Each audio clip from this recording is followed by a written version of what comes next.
اللہ تبارک و تعالیٰ نے اس قرآن ایک ہی مہینہ ہے، یاد رکھیے 12 مہینوں میں ایک ہی مہینہ ہے جس کا ذکر قرآن میں ہے. سبحان اللہ. رب فرماتا ہے شہر رمضان الذی انزل فیہ ہدی للناس وبینات من الہدی والفرقان فمن شہد منکم الشہر فلیصم ومن كان مريضا او على سفر عدة من ايام اخر يريد الله بكم اليسر ولا يريد بكم العسر ولتكملوا العدة ولتكبروا الله على ما هداكم ولعلكم. اب ذرا ترجمہ سنیے. رمضان کا مہینہ جس میں قرآن لوگوں کے لیے ہدایت اور رہنمائی اور فیصلے کی روشن باتیں ہیں، تو تم میں جو کوئی یہ مہینہ پائے. اب آرڈر پہلے مہینے کی اہمیت. کیسا مہینہ؟ قرآن کے نزول کا مہینہ، لوگوں کی ہدایت والا مہینہ. پھر آگے فرمایا اب تم میں سے کوئی یہ جو مہینہ پائے ضرور اس کے روزے رکھے، اور جو بیمار ہو یا سفر میں ہو. اب فلیکسیبلٹی. پہلے آرڈر روزے رکھنے ہیں، اب فلیکسیبل. کیا خوبصورت انداز ہے قرآن کا. اب بیمار ہو یا سفر میں ہو تو اتنے روزے اور دنوں میں، یعنی بعد میں وہ روزے رکھ لے. اللہ عز و جل تم پر آسانی چاہتا اور تم پر دشواری نہیں چاہتا، اور اس لیے کہ تم گنتی پوری کرو.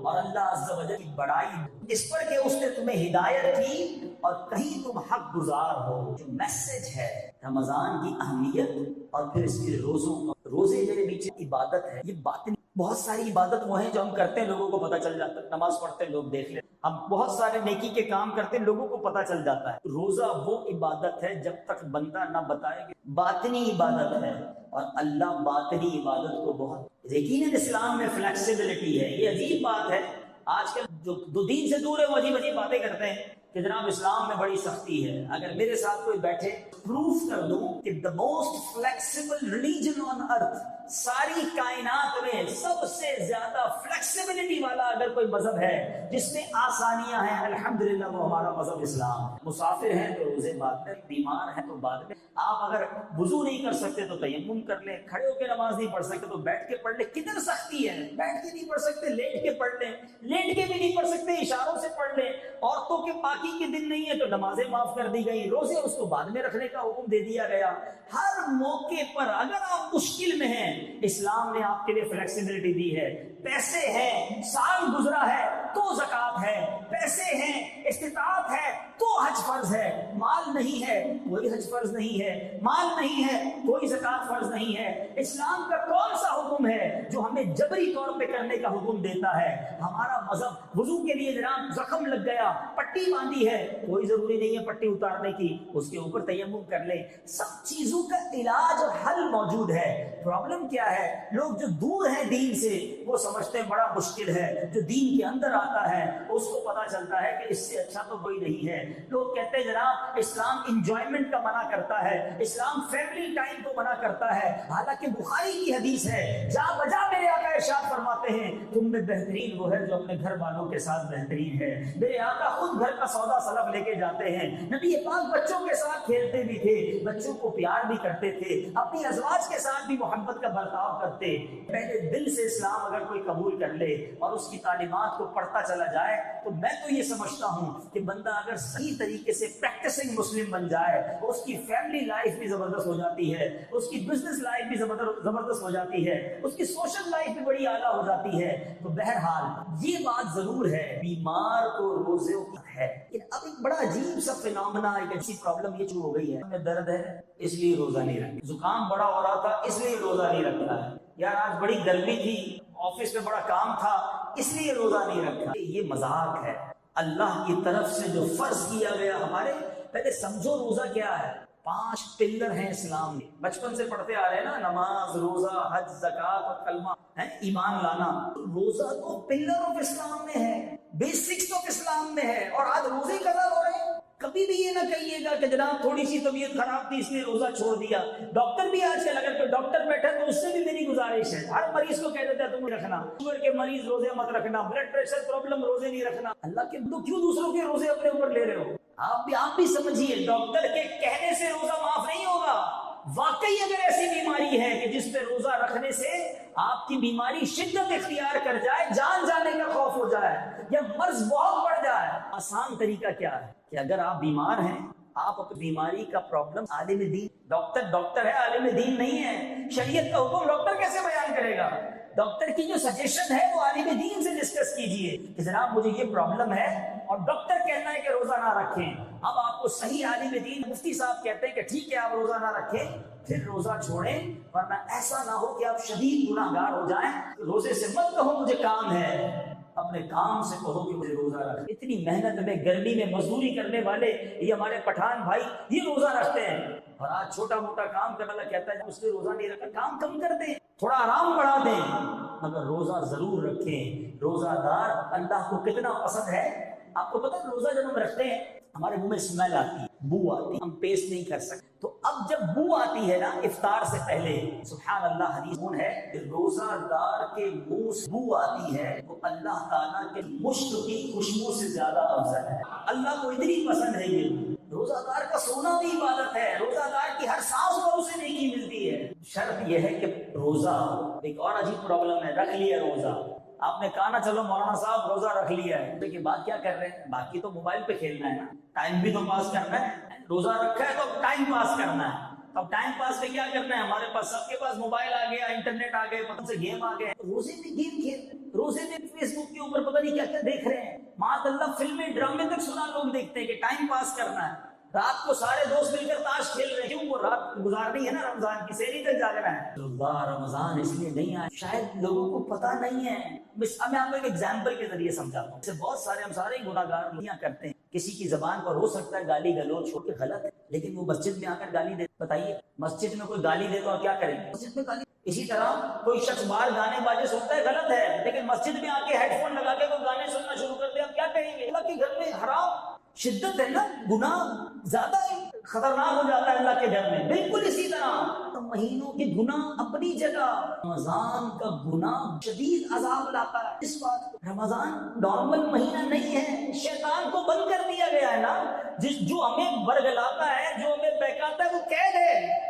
اور بندہ رمضان میں بھی گناہ کر رہا ہے، رمضان میں بھی فلمیں، رمضان میں بھی ڈرامے، رمضان میں بھی میوزک، رمضان میں بھی بے حیائی، رمضان میں بھی جھوٹ، رمضان میں بھی گالی، رمضان میں بھی جھگڑا. ابھی تو پلاننگ ہو رہی ہوگی نا کہ رات کو کون سی گلی میں نائٹ ٹورنامنٹ ہونا ہے. یہ رمضان اس لیے آیا ہے کہ ہم رمضان کی راتیں سمجھو. رمضان کی راتوں میں رحمت کا ندا دینے والا فرشتہ ندا دیتا ہے کوئی مانگنے والا کہ اس کی مراد پوری کی، ہے کوئی توبہ کرنے والا کہ اس کی توبہ قبول کی جائے، ہے کوئی سوالی کہ اس کا سوال پورا کیا جائے. سنو حدیث پاک میں میرے آقا فرماتے جس کا مضمون ہے جب رمضان کی پہلی رات آتی ہے اللہ تعالیٰ زمین والوں پر نظر رحمت فرماتا، اور جن پر نظر رحمت فرمائے گا ان کو کبھی بھی عذاب نہیں دے گا. ہمارا حال کیا ہونا چاہیے تھا؟ سارا سال گناہ کیے ہیں، اب تو جھولی پھیلائے، دامن پھیلائے حاضر ہو جانا تھا. اے اللہ گناہگار آیا ہے، بدکار آیا ہے، رمضان کی پہلی رات ہے، اے اللہ تو رحمت کی نگاہ فرمائے گا، ہمیں محروم نہ کیجیے. ہم گناہگاروں پر بھی رحمت کی نگاہ فرما. روزانہ افطار کے وقت حدیث پاک کے مضمون کے مطابق 10 لاکھ گناہگار جہنم سے آزاد کیے جائیں گے. ذرا بتاؤ تو صحیح 1 بلین گناہگار بخشے جا رہے ہیں. افطار کے وقت میرا ایٹیٹیوڈ کیا ہونا چاہیے تھا؟ سارے گھر والے دسترخوان بیٹھتے، ہاتھ اٹھتا، آنسو بہتے کہ اے اللہ آج بھی 10 لاکھ بخشے جائیں گے. مالک آج بخشے جانے والوں میں میرا نام لکھ دے، میرے بچوں کا نام بھی لکھ دے، میرے ماں باپ کا نام بھی لکھ دے، ہمیں محروم نہ کیجیے. مگر ہمارا افطار میں تو افراتفری ہوتی، شربت آیا نہیں آیا، پکوڑے آئے نہیں آئے، چاٹ بنا کے نہیں بنا، گھر میں ہنگامہ، الٹا اس میں بھی لڑائی. ہر گھر میں ایسا لگتا ہے افطار کے وقت بیوی کو برا بھلا ہی کہہ رہے ہوتے ہیں. وہ بھی انسان ہے، کمپیوٹر تھوڑی ہے بیچاری، اس نے بھی روزہ رکھا ہے، گرمی کے دن ہے، کچھ چیز کبھی پیشی ہو گئی، چھوڑو ساری چیزیں، آؤ بیٹھو اور دعا مانگو. یہ مانگنے کا وقت. واقعہ کچھ یوں تھا کہ ایک شخص بڑا نیک تھا، دار تھا، مگر غریب بھی تھا، بال بچوں والا تھا. ایک رات تھوڑی دیر نیند کرنے کے بعد تو دو رہے، اس کو پوچھا کیا وجہ ہے؟ بھوکے ہیں، فاقہ ہے. اب وہ نیک شخص ہے، عبادت گزار ہے، مگر بچے فاقے سے. کیا شاندار تربیت تھی اس کی اور اس کے بچوں کی. اس نے کہا ایسا کرو سب میرے قریب آ جاؤ، بیوی بچوں، اور کہا چلو مل کر نبی پاک پر درود پڑھتے. کھانا نہیں ہے، ہاتھ تنگ ہے، سرور کائنات علیہ الصلوۃ والسلام کی بارگاہ میں درود و سلام کا نذرانہ پیش. دنیا خاندی ہے خیرات مدینہ، ہمارا بھی کام ہو ہی جانا ہے. وہ درود پڑھتے پڑھتے اس نیک شخص کی آنکھ لگی. آنکھ تو کیا لگی، آنکھیں بند ہوئی، قسمت جاگ اٹھی۔ پیارے آقا علیہ السلام خواب میں تشریف لائے، سرور کائنات علیہ السلام نے فرمایا کہ ایسا کرو، فلاں تاجر بزنس مین کے پاس جاؤ جو مجوسی کہتے ہیں آگ کی پوجا کرنے والے، اس کو میرا سلام دینا اور اس کو کہنا کہ نبی پاک نے یہ فرمایا ہے کہ جو اللہ نے تمہیں مال دیا ہے اس کی مدد، تمہاری یہ جو دعا ہے وہ قبول ہو گئی ہے۔ اور کیا کئی تشریف لائے ہیں، یہ ایک آج مسئلہ بھی کہ جس نے، علماء کہتے ہیں جس نے نبی پاک کو خواب میں دیکھا اس حق دیکھا، کیونکہ پیارے آقا کی شکل میں شیطان نہیں آ سکتا۔ پیارے آقا کا دیدار ہوا ہے، سمجھو واقعی نبی پاک کا دیدار۔ یہ پزلڈ ہو گیا، پیارے آقا مجھے کسی غیر مسلم کے پاس سلام دے کر بھیجے، آگ پوجا کرنے والے کے پاس، there is something wrong۔ دوبارہ سو درود پڑھتے پڑھتے دوبارہ سو گیا۔ پیارے آقا علیہ السلام خواب میں پھر تشریف فرمایا کہ جاؤ اس مجوسی سے کہو کہ نبی پاک نے تمہیں سلام دیا ہے، آقا نے فرمایا میری مدد کرو، اور دیکھو جو تم نے دعا مانگی تھی وہ دعا قبول ہو گئی ہے۔ اب یہ پھر حیران، صبح اٹھا اور کہا آقا دو بار تشریف لائے، تلاش کرتا کرتا کرتا اس مجوسی کے گھر پہنچ گیا۔ وہ تو one of the big business man تھا، بہت بڑا اس کا گھر تھا، بہت سارے نوکر چاکر۔ یہ بندہ ادھر گیا اور جا کر اس سے کہتا ہے میں میسج لایا ہوں لیکن ذرا اکیلے میں بات کر۔ سب نوکروں کو دور کر دیا، کہا کیا بات کر؟ کہا حضور میسج یہ ہے کہ میں اپنے نبی کا میسج، اور انہوں نے آپ کو سلام ارشاد۔ مجوسی کہتے پتہ نہیں میں مسلمان نہیں ہوں، میں تمہارے نبی کا کلمہ نہیں پڑھتا، میں تمہارے نبی پر ایمان نہیں لایا، میرے لیے سلام کیسے آ سکتا ہے؟ کہا صرف سلام نہیں لایا، کچھ اور بھی پیغام لایا۔ اچھا اور کیا پیغام؟ نبی پاک نے فرمایا جو دعا ہے وہ دعا قبول ہو گئی ہے، اور آقا نے یہ بھی فرمایا ہے کہ اپنے مال میں۔ مجوسی کہتا ہے اچھا اب میرے ساتھ اندر آؤ۔ اس کا ہاتھ پکڑا، کمرے میں لے گیا۔ جیسے ہی کمرے میں داخل ہوا اس کے ہاتھ پر ہاتھ رکھ کے کلمہ پڑھتا ہے، اشہد ان لا الہ الا اللہ واشہد ان محمدا عبدہ ورسولہ۔ یہ نیک شخص حیران کہ کیا ہو رہا ہے، کوئی بات نہیں، اور کلمہ پڑھ لیا۔ اس نے اپنے سارے نوکروں کو بلایا، کہا دیکھو سارے بزنس کرنے والوں کو بلایا، میں مسلمان ہوں گا، تم میں سے جو مسلمان ہوگا اس کے ساتھ کاروبار کروں گا، میرا جو نوکر مسلمان ہوگا اپنے پاس رکھو ورنہ سب کام کاج کھا۔ سب نے کہا جب آپ مسلمان ہو گئے تو ہم بھی مسلمان ہو جاتے ہیں، کلمہ پڑھ کر سب کے سب مسلمان ہو گئے۔ اپنے بیٹے کو بلایا، کہا بیٹا دیکھو، ایک اکلوتا ہی بیٹا تھا، کہا بیٹا میں مسلمان ہو گیا ہوں، کلمہ پڑھ لیا ہے، اگر تم میرے بیٹے مسلمان ہو، میرے بیٹے مسلمان نہیں ہوتے تو آج سے ہی میری راہیں جدا۔ کہتا بابا جان آپ میرے والد ہیں، میرے بڑے ہیں، آپ نے صحیح سمجھا ہوگا، آپ نے کلمہ پڑھ لیا مسلمان ہو گئے، میں بھی کلمہ پڑھ کے مسلمان ہوں، بیٹا بھی مسلمان۔ اب اس کی ایک ہی بیٹی تھی، بیٹی کو بلایا، وہ بھی مسلمان کر دیا۔ وہ جو شخص پیغام لایا تھا وہ شاک، وہ کہتا ہے پہلے مجھے تو بتاؤ ماجرا کیا ہے، آپ سبھی کلمے پڑھنے شروع ہو گئے ہیں، سب مسلمان ہونے شروع ہو گئے، what is the reason, secret کیا ہے، راز تو بتا دو۔ کہتا اب بتاتا ہوں راز۔ مجوسی جو ہیں، یہ کتاب میں جب میں نے واقعہ پڑھا تو وہی مجھے مجوسیوں کا ایک عقیدہ پتہ چلا، آپ کو بھی شاید پہلی بار پتہ چلے گا۔ جو آتش پرست ہوتے ہیں ان کے عقیدے میں، ان کے بلیف میں یہ اجازت ہے بھائی بہن کی شادی ہو سکتی۔ اس مجوسی بلینر کے صرف ایک بیٹا اور ایک بیٹی تھی، تو اس نے اپنے بیٹے اور بیٹی کی شادی کچھ دنوں پہلے ہی کی۔ وہ کہتا ہے کہ کچھ دنوں پہلے بھی اور بیٹی کی، اور بڑی دعوت، ایک ہی بیٹا ایک ہی بیٹی اور ان کی بھی آپس میں شادی، تو اس نے کہا مجھے خرچہ ہی پہ کرنا تھا۔ بڑی شاندار دعوت، پورے شہر کو بلایا، بڑے کھانے کھلائے۔ رات تھک ہار کر جب میں اپنے گھر سویا تو میرے برابر میں پڑوس میں ایک چھوٹا سا گھر ہے، مجھے وہاں سے رونے کی آواز آئی۔ کان لگایا کہ کون رو رہا ہے، چھوٹی چھوٹی بچیوں کی آواز آئی کہ امی جان ہمارے پڑوس۔ ماں نے کہا بیٹا کیا اچھا نہیں؟ دیکھیں امی جان پورے شہر کو بلایا، اتنے مزے کے کھانے بنائے، ہم کئی دنوں سے بھوکے ہیں، ہمیں کھانے کی خوشبو بھی آئی، اس نے نہ ہمیں دعوت دی، نہ، اور ہم نبی پاک کی اولاد میں آل رسول ہیں، مگر ہمارے پڑوسی نے ہمارا خیال نہیں۔ مجوسی کہتا ہے میرے دل میں خیال آیا کہ میں نے سارے شہر کو بلایا، پڑوسیوں کو بھول گیا۔ ٹھیک ہے میں مسلمان نہیں ہوں، مگر مسلمانوں کے نبی کی اولاد میرے برابر میں رہتی ہے، اور ان بچیوں نے رات کا کھانا کئی دنوں سے بن کے کھانا نہیں کہتا۔ میں نے جلدی اٹھا، کھانا پیک کیا، جوڑے لیے، اور میں راتوں رات ان کے گھر پہنچ گیا۔ جا کر میں نے وہ سن پیش، تو ماں کہتی ہے بیٹا دیکھو تمہارا پڑوس، مگر وہ بھی امی جان ایک غیر مسلم کے گھر کے کھانا کیسے، ہمیں تو یہ کھانا حلال نہیں ہے۔ اب ایسا کرتی ہے کہ اس نے ہم پر احسان کیا ہے، اب ہم اس کے لیے دعا کرتے ہیں. تو مجوسی کہتا ہے ان یہ زادیوں نے روتے ہوتے ہاتھ اللہ کی بارگاہ میں دعا کی کہ یا اللہ اس شخص کو اسلام کی ہدایت بھی دے دے, اس نے ہمارے ساتھ بھلا کیا ہے, ہمارا جان جناب محمد مصطفیٰ صلی اللہ علیہ وسلم کی شفاعت سے اسے جنت میں داخلہ. تو کہتا ہے تو کھانا کھلا کر آ گیا, لیکن بچیوں دعا میرے من میں تھی. لیکن آج جو تم سلام لائے اور یہ بھی پیغام لائے ہو کہ دعا قبول ہو گئی ہے, اس کا مطلب میرا وہ صدقہ, میری وہ خیرات, میری وہ مدد قبول کر لی گئی بارگاہ رسالت میں. ہمارے نبی نے میرا نام لے کر سلام بھیجا ہے, اب میں نے اسلام بھی قبول کر لیا ہے, اور مجھے امید ہے کہ دوسری دعا مجھے ملی ہے کہ آقا کی شفاعت سے جنت میں داخلہ بھی. اب سنو, تیسرا پیغام تم یہ لائے تھے کہ میں نے تمہاری مدد کرنی ہے.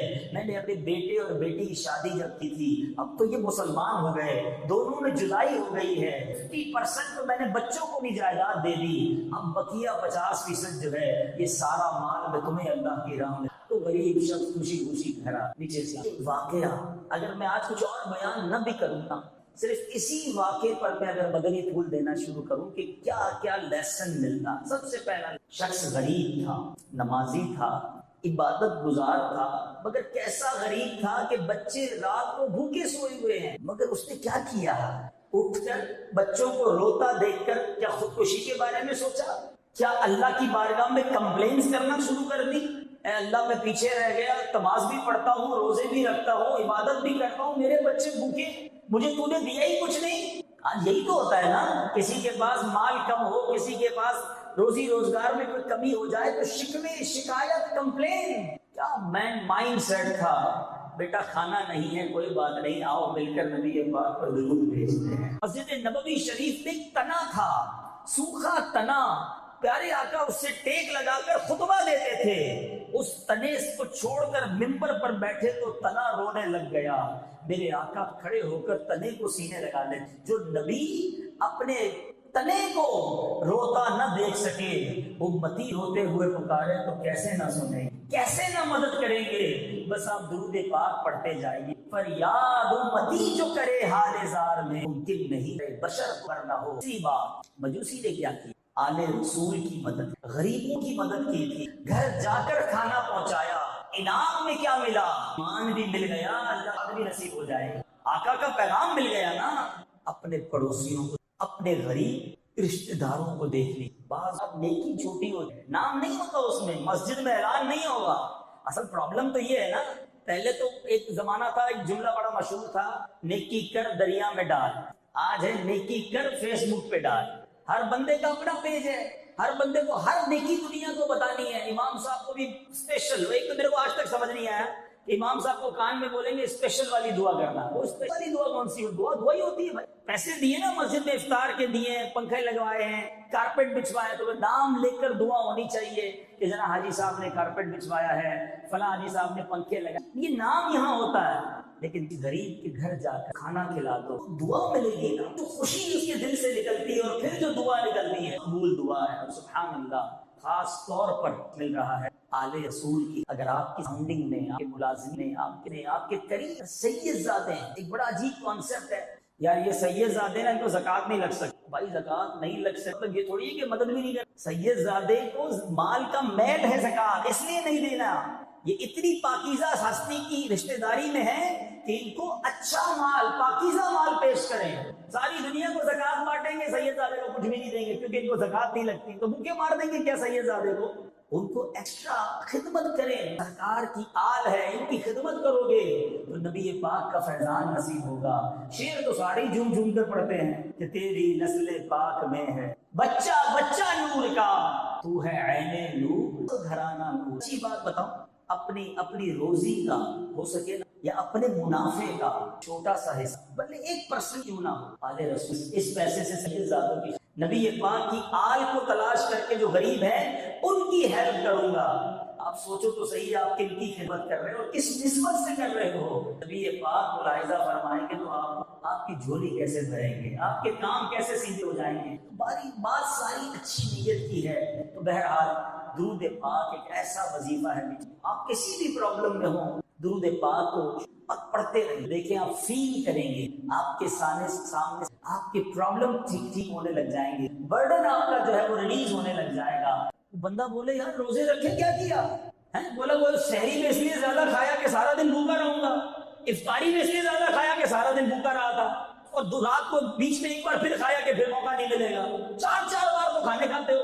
تو رمضان کو تو بڑا ہی کچھ اور دیا ہے۔ پیارے آقا علیہ الصلوۃ والسلام کے بارے میں بتاتا ہوں، نبی پاک کا رمضان کیسے ہوتا تھا، سب سے بہتر تو نمونہ وہی ہے نا ہمارے پاس۔ آؤ پیارے آقا کا آپ کو شیڈیول بتاتا ہوں، نبی پاک کیسے رمضان گزارتے۔ بی بی عائشہ صدیقہ رضی اللہ تعالی عنہا فرماتی جب رمضان آتا میرے آقا علیہ السلام پورا مہینہ نبی پاک عبادت پر کمر بستہ تیار، کہتے رنگ مبارک تبدیل ہو جاتا تھا، پیارے آقا کا رنگ متغیر ہو جاتا تھا، خوف خدا طاری رہا تھا، رات بھر دعائیں کرتے گر گڑاتے، نبی پاک بستر چھوڑ دیتے اور ہم بستر چھوڑنے کے لیے تیار نہیں ہوتے رمضان میں۔ لک ایٹ دی ڈفرنس، اتنا سوتے۔ ویسے میرا یہ مشورہ تو ہے ان لوگوں کو کہ جو گناہ سے نہیں بچ سکے، ڈرامے موبائل ادھر ادھر، بہتر ہے سو جاؤ بھائی، گناہ سے بچنے کے لیے نیند کر لو وہ ٹھیک ہے، لیکن جاگ کر گناہ کرنا کی اجازت نہیں۔ لیکن نبی پاک، بی بی عائشہ فرماتی ہیں، ویسے صحابہ کرام کہتے ہیں نبی پاک سے بڑھ کر کوئی سخی نہیں ہے، مگر پیارے آقا کا رمضان میں دریائے سخاوت ایسے بہتا تھا جیسے تیز آندھی چلتی ہے، اس سے بھی زیادہ نبی پاک سخاوت فرماتے، جو آتا اسے عطا فرماتے، جو آتا اسے عطا فرماتے۔ رمضان نبی پاک کا دوسرا کام، پہلا کم آرام کرنا، دوسرا کام سخاوت، تیسرا کام یہ پاک قرآن بہت زیادہ غور فرما تلاوت۔ جبریل امین نبی پاک علیہ السلام کے پاس حاضر ہوتے اور آقا علیہ السلام اور جبریل آپس، اب بتائیے یہ کرنا ہے قرآن، ہمیں رمضان میں خوب نزول قرآن کا مہینہ ہے، قرآن پڑھنا، ہم نے اس مہینے میں سخاوت کرنی ہے، خیرات دینی ہے، زکات اگر نہیں ادا کی تو زکات ادا کریں، مگر اس پلیز اتنا آسان نہ باتیں یاد دلاؤ، سنی آپ سب نے ہوں گی۔ ایک بار میرے آقا علیہ السلام نے منبر پر قدم مبارک رکھا، پیر مبارک رکھا اور کہا آمین۔ ایک تو صحابہ کرام کا یہ بڑا کمال تھا، یوجوز دیکھتے تھے، نبی پاک کی کوئی بھی غیر معمولی کام دیکھتے کوسچن کر لے، حل کر لے، جواب بھی مل جاتا، ہمارا بھی بھلا ہو جاتا۔ میں آج پیارے آقا نے فرمایا آمین، صحابہ نے کہا حضور تین فرمایا، جبریل امین آئے تھے، آ کر دعا کی کہ یا اللہ جو رمضان پائے اپنی مغفرت نہ کروا سکے وہ ہلاک و برباد ہو جائے، وہ بدبخت ہو جائے۔ پیارے آقا فرماتے دعا پر آمین۔ دعا کرنے والا کون ہے؟ فرشتوں کا سردار روح الامین جبریل امین، اور دعا پر آمین کہنے والا کون ہے؟ نبیوں کا سردار۔ There is no doubt، قبولیت میں اب کوئی شک نہیں ہے، قبول ہی قبول ہے۔ اب سیے جس نے رمضان پایا اور مغفرت نہ کروا سکا وہ برباد ہو جائے، تو کیا تاش کھیلنے والے کی مغفرت، کیا فلمیں ڈرامے دیکھنے والا اللہ کو راضی کر لے گا رمضان میں؟ جھوٹ بولنے والا، لڑائی کرنے والا، جھوٹی قسمیں کھا کے اپنا مال بیچنے والا، ملاوٹ کر کے اپنے سودے بیچنے والا رمضان میں کیسے بخشا جائے گا؟ اس مہینے میں بچانا پڑے گا اپنے آپ کو، چینج کرنا پڑے گا اپنی عادتوں کو، تب جا کے کوئی بخشش صورت بنے گی نا، پھر اللہ کی بارگاہ میں التجا کریں گے تو کرم ہوگا۔ گناہ بھی جاری اور کہیں میں بخشا جاؤں گا، سوچیے کچھ لوگ سمجھتے ہیں کہ رمضان میں آٹومیٹکلی ٹھیک ہو جاؤں گا۔ یاد رکھیں رمضان میں یقیناً شیطان بند ہوتا ہے، مگر جو عادتیں ہم نے بگاڑی ہوئی ہے نا اپنی، وہ ساتھ ہی ہوتی۔ جس کی لڑائی کی عادت ہے، جس کی گالیوں کی عادت ہے، جس کی جھگڑے کی عادت ہے، وہ رمضان میں بھی کر رہا ہوتا ہے، بلکہ رمضان کے تیسرے 3-4 روزے تو ڈر ہی لگا رہتا ہے کہ روڈ پہ جھگڑے ہی ہو رہے ہوتے ہیں، کیونکہ نئے نئے روزے رکھے ہوتے ہیں، کئیوں کی سگریٹ چھوٹ گئی ہوتی ہے، کئیوں کے پان چھوٹ گئے ہوتے ہیں، ہر آدمی دوسرے سے لڑنے کے لیے تیار ہوتا ہے افطار سے۔ کیا ہے کہ آپ اپنا غصہ کسی اور کے اوپر اتارے، آپ گالی دیں، آپ لڑائی کریں، معافی درگزر۔ صرف کھانے پینے کا روزہ نہیں ہے، سمجھیے آنکھوں کا بھی روزہ ہے، کان کا بھی ہے، زبان کا بھی روزہ ہے۔ پیارے آقا علیہ السلام کا یہ فرمان یاد رکھو، نبی پاک فرماتے جو حدیث پاک کا مضمون ہے، جو بھوکا پیاسا رہے رمضان میں روزہ رکھے گناہوں سے باز نہ آئے تو اللہ کو ایسے شخص کے بھوکا پیاسا رہنے کی کوئی حاجت نہیں ہے۔ بھوکا ہی پیاسا رہے باقی سارے ہی کام ہو رہے ہیں تو یہ کون سا روزہ ہے؟ اور ایک اور بڑی اہم، ایک بار مولا علی کرم اللہ تعالی وجہ الکریم ایک قبرستان کے پاس، آپ نے قبر کو دیکھا اور اللہ کی بارگاہ میں فریاد کی، مجھے اس کا حالات دیکھ، قبر کے حالات دیکھ، ظاہر کر قبر میں مردے کو آگ کے لوٹ پوٹ کیا جا، وہ مردہ چیخ کر مولا علی سے کہتا ہے یا علی انا غریق فی النار و حریق نار، مدد کیجیے۔ مولا علی نے ہاتھ اٹھے، ارشاد ہوتا ہے اے علی آپ اس نہ کریں، یہ بندہ وہ ہے جو رمضان میں دن میں تو روزے رکھتا تھا، رات گناہوں سے باز نہیں۔ رمضان میں گناہ کرنے والا ڈر جائے ہم جیسے آدمی کو تو زیادہ ڈرنا چاہیے، جو روز گناہ کرتا ہے اس کو ڈرنا چاہیے رمضان میں بھی میرے سے تو گناہ ہو جائیں گے۔ شاید اب بہت سو کو بات سمجھ آئے گی کہ یہ دعوت اسلامی والے پورے مہینے کا اعتکاف کیوں کراتے ہیں۔ یہ بہت کمال کی سوچ ہے قبلہ شیخ حقیقت امیر اہل سنت۔ گناہ سے بچنا بڑا مشکل ہے، اگر گناہ سے بچ کے رمضان گزارنا ہے تو بہترین طریقہ یہ ہے کہ پورا مہینہ ہی اعتکاف میں بیٹھ جائے، اللہ کے گھر میں بیٹھ جائے، امید ہے گناہ سے بچ جائے گا، عبادتیں کریں۔ درد ہے، کوشش ہے میری بھی کہ میں بھی اور آپ بھی، ہم سب مل کر کسی طرح یہ رمضان ایسا گزاریں کہ اس میں ایک بھی گناہ نہیں کریں گے انشاءاللہ۔ نیت کر لو انشاءاللہ اس ماہ رمضان میں ایک بھی گناہ نہیں کریں گے انشاءاللہ۔ اب تلاوت قرآن جیسے ہم نے سنا کہ پیارے آقا اس مہینے میں خوب تلاوت قرآن کر، اب میں ہاتھ نہیں اٹھواؤں گا، بہت بڑی تعداد ہم قرآن پڑھ رہے ہیں، صحیح تلفظ کے ساتھ قرآن سیکھے ہی نہیں ہے، یہ درست نہیں۔ یہ کیسی زندگی ہے مسلمان کی جس کو قرآن پڑھنا نہیں؟ خدا را قرآن سیکھنے والے بن، کوئی بات نہیں، جتنی بھی عمر ہو گئی، سفید داڑھی ہو گئی، کوئی بات نہیں، ہمت کریں، بغیر قرآن سیکھے دنیا سے نہیں جانا۔ آخری بات، نبی پاک کا ایک انداز ماہ رمضان، سخاوت، آپ سے بھی گزارش ہے، سخاوت، کنجوسی نہ کیجیے، زکوٰۃ بھی پوری دیں۔ ایک بڑے دکھی دل سے آج میں یہ بات کر رہا ہوں کیونکہ ہمارا بہت سامنا رہتا ہے، ملاقاتیں رہتی ہیں، اسے یہ پہلے نہیں دیکھنے کو ملتا تھا، مگر اب ایسا فیل ہوتا ہے کہ بڑی تعداد اپنی زکوٰۃ، یاد رکھیے یہ مال کا میل ہے، زکوٰۃ نہ دے کر آپ اپنے پورے مال کو میلا کر رہے ہیں، یہ مال عذاب ہو جائے گا، یہ مال بیماریاں لائے گا، یہ مال کیسے چلا جائے گا آپ کو پتہ بھی نہیں چلے گا۔ آپ اگر چاہتے ہیں آپ کا مال سور رہے، آپ کا مال بڑھتا رہے، آپ کے مال کی حفاظت ہو، حدیث پاک میں میرے آقا فرماتے ہیں زکوٰۃ دے کر، حدیث کا مضمون ہے زکوٰۃ دے کر اپنے مال کو مضبوط قلعوں میں قید کر لو، یعنی اپنے مال کو سیکیور کر لو، تو پوری حساب لگا کر پورے 2.5% آپ کو زکوٰۃ دینی ہے، کچھ زیادہ دے دیں، کم نہیں ہونی چاہیے۔ اور یہ فیلنگ مت لایا کرو اتنے سارے زکوٰۃ کے بن گئے، اتنے سارے پیسے نکل جائیں گے، 10 لاکھ روپے جس کی زکوٰۃ بنتی ہے اس کو ٹینشن شروع ہو جاتی ہے۔ اللہ کے بندے تجھے 10 لاکھ کی ٹینشن ہے، اللہ نے 4 کروڑ دیے تو 10 لاکھ بنے ہیں نا، شکر ادا کر اللہ کا۔ جس کی جتنی زیادہ زکوٰۃ بن رہی ہے اس کی ٹینشن اتنی بڑھ رہی ہے، اس کا تو شکر بڑھنا چاہیے تھا۔ اللہ تو نے مجھے دینے والا بنایا، مانگنے والا نہیں بنایا۔ ذرا سوچو نا، آپ زکوٰۃ جس کو دے رہے ہیں آپ بھی اس کی جگہ ہو سکتے تھے، میں بھی ہو سکتا تھا۔ کوئی آ کر ہمارے گھر میں راشن مانگنے آتا ہے، کوئی علاج کے پیسے مانگنے آتا ہے، ہم دیتے بھی ہیں، کہتے ہیں میں نے زکوٰۃ دی، میری کیا اوقات جو میں نے زکوٰۃ دی، اللہ نے مجھے مال دیا، اس قابل بنایا تو میں نے زکوٰۃ دی۔ یہ فقط رب کا احسان ہے۔ وہ عقل ہوشیاری سے، آپ کی ایفرٹ سے پیسے نہیں ملتے، اگر واقعی محنت سے پیسے ملتے ہوتے تو سارے مزدور کروڑپتی ہو چکے ہوتے ہیں۔ اگر ہوشیاری سے پیسے ملتے ہوتے، جتنے اسکول ٹیچر پروفیسر ہیں، کتنے جینیس ہوتے ہیں، وہ سارے اربوں ہوتے، وہ بیچارہ ٹیچر ہی رہتا ہے، اس کا شاگرد کروڑپتی بن جاتا ہے۔ اللہ جسے چاہتا ہے عطا فرمائے، جس کو دیا ہے وہ شکر گزار بن جائے، زکوٰۃ کو بوجھ نہ سمجھے۔ قارون کا سارا خزانہ جو غرق ہوا تھا اس کی وجہ یہی تھی کہ اس کے پاس اربوں خربوں بلکہ اس سے بھی زیادہ تھے، مگر جب اس کو حضرت موسیٰ نے زکوٰۃ کا حکم دیا، اس نے زکوٰۃ کا حساب بنایا، اس کی زکوٰۃ بھی کروڑوں اربوں میں بن رہی تھی، اس کا دل بیٹھ گیا، اتنے سارے پیسے کیسے دوں؟ اللہ نے اسے بھی غرق کر دیا، اس کے مال کو، زکوٰۃ کو بوجھ نہ سمجھ۔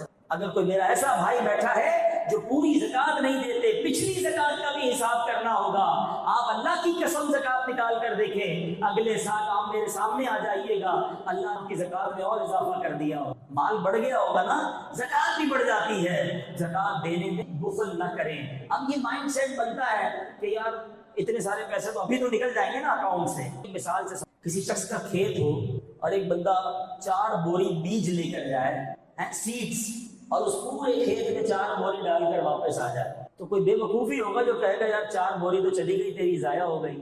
عقل مند آدمی کیا کہے گا کہ 4 بوری ڈال کر آیا ہے، تھوڑے دنوں میں کئی ٹرک بھر کر واپس آئے، بیج ڈالے ہیں نا، فصل اگے گی نا۔ زکوٰۃ کا معاملہ ایسا ہی ہے، تھوڑے دنوں کے لیے جا رہی ہے، جس کی جتنے بن رہے جانے دو، یہ جا نہیں رہے، یہ لانے کے لیے جا رہے ہیں، یہ ملٹی پلائی ہو کر آنے ہیں۔ اور یہ بات میں نہیں کہہ رہا، میرے آقا علیہ الصلوۃ والسلام کا ہر حکم حق ہے، مگر اس حدیث پہ نبی پاک میں علماء بیٹھے ہیں، پوچھو ان سے، آقا نے قسم اٹھائی، میں قسم کھا کر کہتا ہوں صدقہ دینے سے مال کم نہیں ہوتا، وہی حق ہے، آپ بانٹو اللہ اور دے دل بڑا کر لو. ٹھیک ہے, اب بات کرتے دینا کس کو ہے. آپ کی زکوٰۃ, آپ کے صدقات, آپ کی خیرات کا سب سے پہلا حق وہ آپ کے اپنے غریب رشتے. تلاش کی, چیک کی, شرمندہ ہو کر وہ کہتا نہیں ہے آپ کو. آپ کا رشتہ دار بعض اوقات اپنا کزن ہی بیچارہ قسم پرسی کی حالت میں ہوتا ہے. ہاں یہ ضرور ہے, اگر وہ زکوٰۃ کا مستحق نہیں اور پھر بھی غریب ہے تو آپ اس نفلی صدقے سے مدد کریں, مگر سب سے پہلے اپنے غریب رشتہ داروں کا خیال رکھیں, کیونکہ حدیث پاک کا مضمون ہے اللہ تعالیٰ بروز قیامت ان لوگوں پر نگاہ رحمت ہی فرمائے گا جو غیروں کو بانٹتے رہے. اپنے ہم دوسروں کو بانٹ رہے ہوتے ہیں, اپنے پریشان ہوتے ہیں, اپنوں کو پہلے, اس کے بعد اپنے غریب پڑوسیوں, غریب ملازمین کو دیکھیں, ان کی مدد کریں. اور اس کے بعد میرے بیچ ایک عرضی کرنا چاہتا ہوں, عاشقان رسول کی مدنی تحریک جو دنیا بھر میں سنتوں کر رہی ہے, تو میں آپ سے گزارش کروں گا, اتنا بڑا جو دین کا کام تحریک کر رہی ہو, ہمیں اس کو ساتھ دینا چاہیے. ایک نیت آپ سب سے چاہتا ہوں, اپنی بات پھر دہراتا ہوں, پہلا حق اپنے رشتہ داروں کو, اپنے غریب ملازمین کو, اپنے غریب پڑوسیوں کو دیجیے گا. اس کے بعد دعوت اسلامی کا خیال رکھیں. ایک نیت اگر آج جتنے اسلامی بھائی موجود ہیں کر لیں کہ انشاءاللہ اس بار اپنی زکوٰۃ میں کم از کم 50% ہم دعوت اسلامی کو دیں گے. انشاءاللہ اللہ تعالیٰ آپ کو اس کا خوب اجر عطا فرمائے گا, اور یہ پیغام مزید دین کا آگے بڑھتا چلا جائے گا. اللہ کی رحمت, یہ کام اور آگے بڑھے گا تو امت کی اصلاح ہوتی چلی جائے گی. اللہ کریم سے دعا کرتے ہیں رب ماہ رمضان صحت اور عافیت کے ساتھ مائے, اس مہینے کی برکتیں عطا فرمائے. اللہ کریم سب کو اس مہینے تلاوت قرآن کرنا اور اپنی راہ میں دل کھول کر خرچ کرنا فرمائے. ایک بات پھر یاد دلا دیتا ہوں, رمضان میں کوئی گناہ نہیں کریں گے. جب بھی موبائل اٹھانا نا تو سوچ لینا, خریدا بھی میں نے ہے, پیسے بھی میرے لگے ہوئے ہیں, انٹرنیٹ کے پیسے بھی میں دے رہا ہوں, اور یہی میرا موبائل مجھے جہنم میں تو نہیں دے. نہیں چاہیے ایسا موبائل, نہیں چاہیے ایسی کوئی ڈیوائس جو میری ساری روحانیت کا بیڑا غرق کر دے. رمضان میں کوئی گناہ نہیں کریں گے. اللہ تعالیٰ الحمدللہ رب العالمین والصلاة والسلام علی سید المرسلین یا ارحم الراحمین یا ارحم الراحمین یا ارحم یا ربنا یا ربنا یا ربنا یا ربنا یا رب یا اللہ یا رحمان یا رحیم اللہ یا رحمان یا رحیم یا اللہ یا رحم یا رحیم. اللهم ربنا آتنا في الدنيا حسنة وفي الآخرة حسنة وقنا عذاب النار وقنا عذاب القبر وقنا عذاب الحشر حساب الميزان. اللهم أجرنا من النار اللهم أجرنا من النار اللهم أجرنا من الشيطان. يا مقلب القلوب ثبت قلبي على دينك يا مصرف القلوب صرف قلبي على طاعتك. اللهم بلغنا رمضان بالصحة والعافية. رب کریم, اے گناہگاروں کو بخشنے والے, تیرے دربار میں تیرے گناہگار سیاہکار بندے ہاتھ اٹھائے سر جھکائے حاضر ہیں. اے اللہ مانتے ہیں بڑے گناہ کی, بڑی خطائیں کی ہیں, بڑی امید لیے آئے ہیں کہ برکتوں والا رحمتوں والا مہینہ آئے گا, گناہ گاروں کی بخششیں ہوں گی اور ہمارا بھی کام بن جائے گا. اے اللہ پہلی التجا تو یہ ہے کہ ہمیں کے ساتھ عافیت کے ساتھ ماہ رمضان سے ملا دے. اے اللہ ہمیں پورے روزے رکھنا نصیب فرما, رمضان کی ساری تراویح پڑھنا نصیب فرما. اے اللہ ماہ رمضان کی پہلی رات جو تو اپنے بندوں پر نگاہ رحمت فرمائے, اس خاص نعمت کو حاصل کرنے والوں میں ہمارا نام بھی لکھ دے. اے اللہ ہماری حتمی مغفرت فرما دے, ہمارے ماں باپ کی فرما, ہمارے بھائی بہنوں کو بخش دے, ہمارے گھر والوں کی رحمت فرما دے. اے کریم ہمارے سارے خاندان کی مدد فرما, آقا علیہ السلام کی ساری امت کی. اے کریم رمضان سے پہلے پہلے ہماری ساری بری عادتوں سے ہماری جان چھوڑ, ہمیں صحیح معنوں میں اپنا پسندیدہ بندہ بنا لے. یہ بری عادتیں ہیں, یہ غلط عادتیں ہیں, کہیں رمضان نہ کروا. اے کریم کرم کر, ہمیں یہ رمضان فقط نیکیوں میں گزارنا نصیب فرما, گناہوں سے بچ کر ماہ رمضان گزارنا نصیب فرما. اے اللہ ہمارے آنکھوں کے گناہوں, ہمارے ہاتھوں کے گناہوں کو معاف فرما, ہمارے کانوں کے گناہ معاف فرما دے. یہ زبان جو دعا کر رہی ہے مولا اس سے بھی بڑے گناہ کیے ہیں, ہماری زبان کے گناہ بھی معاف کر دے. اے کریم ہم پورے کے پورے گناہوں میں گرفتار ہیں, مگر تو چاہے تو سارے گناہ معاف ہو سکتے ہیں۔ اگر تو نے ہم سب کو معاف کر دیا، اگر تو نے ہم سب پر رحمت فرما دی، تیری قسم تیری رحمت میں کمی نہیں ہوگی۔ اگر ہمیں جنت میں تو نے داخل کیا، تیری جنت میں جگہ کم نہ پڑے گی۔ میرے مولا تیرا کچھ نہ جائے گا، ہمارا بیڑا پار ہو جائے گا۔ اے اللہ بس آج ہماری جھولیوں میں مغفرت کی خیرات ڈال دے۔